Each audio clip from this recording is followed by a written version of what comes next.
नमस्कार दोस्तों, पुनः स्वागत है आपका अपने YouTube चैनल बीपीएससी गाइड पर। दोस्तों, आज मैं बजट 2023-24 का पार्ट 1 सेशन लेकर आया हूं। पार्ट 2 सेशन मैं बाद में लेकर आऊंगा, उसमें कुछ और डाटा होगा। अभी जो न्यूज़पेपर में डेटा दिया गया है उसके हिसाब से मैं जो इम्पोर्टेंट डेटा उसमें से निकल कर आया है वो मैं आपको लेकर आया हूँ, ताकि आपके एग्ज़ाम में ये फ़ायदा पहुँचा सके। दोस्तों, वीडियो शुरू करने से पहले वीडियो अच्छी लग रही हो तो लाइक करें, दोस्तों के साथ शेयर करें और हमारे चैनल को जरूर सब्सक्राइब करें। आइए शुरू करते हैं। सबसे पहले राजकोषीय घाटा। बजट का आईना होता है, mirror of the budget. Fiscal deficit is the mirror of budget. राजकोषीय घाटा से आप अनुमान लगा सकते हैं कि किसी भी देश की अर्थव्यवस्था कितनी पानी में है। जितना कम घाटा होगा उतना अर्थव्यवस्था के लिए अधिक होता है। तो भारतीय अर्थव्यवस्था के लिए राजकोषीय घाटा का अनुमान 2023-24 में 5.9% ऑफ जीडीपी। हमेशा राजकोषीय घाटा, राजस्व घाटा, ये सब जो होता है वो परसेंटेज ऑफ जीडीपी होता है। जीडीपी का कितना परसेंट, तो 5.9% ऑफ जीडीपी लगाया गया है अनुमान। देखिए कितना होता है, अगले साल पता चलेगा अगले बजट में। और 2022-23 में 6.5% रहा है। पिछले बार अनुमान लगाया गया था 6.4%, तो 0.1% ज़्यादा रहा है। दूसरा, कृषि के लिए ऋण। कृषि के लिए केवल नहीं है बल्कि including fishery, dairy, animal husbandry, मतलब मत्स्य पालन, डेयरी उद्योग और एनिमल हस्बेंड्री के लिए, पशुपालन के लिए 20 लाख करोड़ दिया गया है कृषि के साथ साथ। ये बहुत ही इंपॉर्टेंट है। बीपीएससी 66वीं में एक बार पूछा भी गया है ये क्वेश्चन कि कृषि के लिए कितना दिया गया है। तो एग्जैक्टली यही डेटा आप याद रखेंगे अगले साल, मतलब जब भी 69वीं का एग्ज़ाम होगा उसके लिए, या और भी दूसरे एग्ज़ाम के लिए। एमएसएमई को कितना करोड़ ऋण दिया गया है? 900 करोड़, 9000 करोड़ का क्रेडिट गारंटी फंड दिया गया है।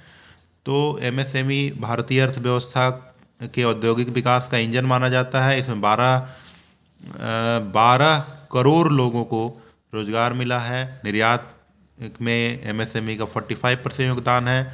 देश के जीडीपी में 30% का योगदान है एमएसएमई का। तो एमएसएमई बहुत ही इंपॉर्टेंट सेक्टर है। 2020 में एमएसएमई की डिफिनेशन को बदल दिया गया है इन्वेस्टमेंट और टर्नओवर के आधार पे। मेरा पहले का वीडियो में ये बताया गया होगा, तो आप देख लेंगे। आत्मनिर्भर भारत अभियान के तहत एमएसएमई का नया डेफिनेशन आप देख लेंगे।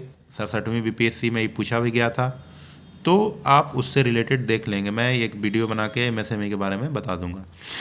रक्षा क्षेत्र में 5.94 लाख करोड़ का बजट का घोषणा किया गया है, जो कि सबसे ज़्यादा है। किसी भी मिनिस्ट्री में रक्षा मंत्रालय के तहत सबसे ज़्यादा बजट एलोकेशन हमेशा से रहा है। इस बार कुछ परसेंटेज की बढ़ोतरी भी हुई है पिछले वर्ष की तुलना में। फिर रेलवे में 2.41 लाख करोड़ का पूंजीगत प्रावधान का व्यय है, ताकि यात्री सुविधा बढ़ाया जाए, रेलवे का जो है इंफ्रास्ट्रक्चर डेवलपमेंट किया जाए। उसके बाद नेक्स्ट है सबसे इम्पोर्टेंट, पीएम आवास योजना। 2022 तक सबके लिए घर, housing for all, PM Awas Yojana का टैगलाइन था, जो कि हो नहीं पाया है। तो इसीलिए इसमें 66% बजट का बढ़ोतरी हुआ है पिछले साल की तुलना में, और ये बढ़कर 69,590 करोड़ हो गया। याद रखेंगे, 66% की बढ़ोतरी हुई है पीएम आवास योजना में। पीएम आवास योजना का 2 कैटेगरी है, पीएम आवास रूरल और पीएम आवास अर्बन, शहरी और ग्रामीण 2 कैटेगरी है। तो दोनों को मिला के 69,590 करोड़ बजट का एलोकेशन हुआ है, जो कि पिछले वर्ष की तुलना में 66% ज़्यादा है। बजट में बिहार को केंद्रीय करों के हिस्से के रूप में 1,07,000 करोड़ मिलेगा। नई शिक्षा नीति के तहत पीएम श्री स्कूल के लिए 4,000 करोड़ का एलोकेशन किया गया है और 14,000 पीएम श्री स्कूल बनाए जाएंगे। नई शिक्षा नीति पे जोर है इस बजट में।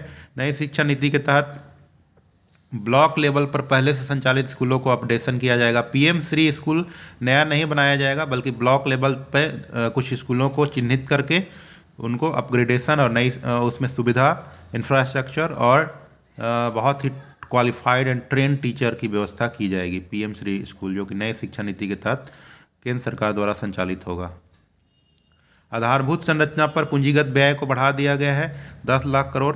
दोस्तों, पूंजीगत व्यय क्या होता है, उसके बाद राजस्व व्यय क्या होता है, ये सब आपको देखना है तो मेरा जो बजट का क्लास है, कॉन्सेप्ट ऑफ बजट, उसको आप जाके देख सकते हैं। वहाँ आपको बहुत अच्छी जानकारी मिलेगी और उसके बाद बजट आपको बहुत अच्छे समझ में आएगा। पूंजीगत व्यय, भविष्य में इससे पूंजी जनरेट होगा, एसेट जनरेट होगा।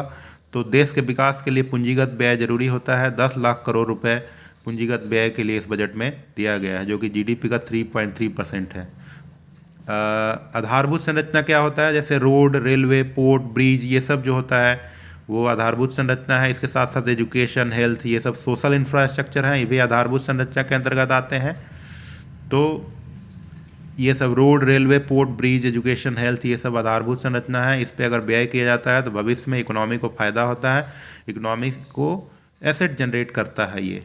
तो पूंजीगत व्यय अच्छा होता है, इसलिए पूंजीगत व्यय पे इस बार बजट में जोर दिया गया है ताकि इकोनॉमी को, कोरोना काल में जो इकोनॉमी का सुस्त पड़ गया था स्थिति, उसको बूस्टअप किया जाए और इकोनॉमी में ज़्यादा से ज़्यादा रोजगार के साधन सृजित किए जाएँ, इकोनॉमी का जीडीपी ग्रोथ बढ़ाया जाए, लोगों का पर कैपिटा इनकम बढ़ाया जाए। ये सब पूंजीगत व्यय ज़्यादा करने का लक्ष्य है। तो ये था बजट का निचोड़ जो मैंने आपके सामने प्रस्तुत किया। दोस्तों, फिर से आपसे गुजारिश है कि वीडियो अच्छी लग रही हो तो लाइक करें, दोस्तों के साथ शेयर करें और हमारे चैनल को जरूर सब्सक्राइब करें। धन्यवाद। जय हिंद।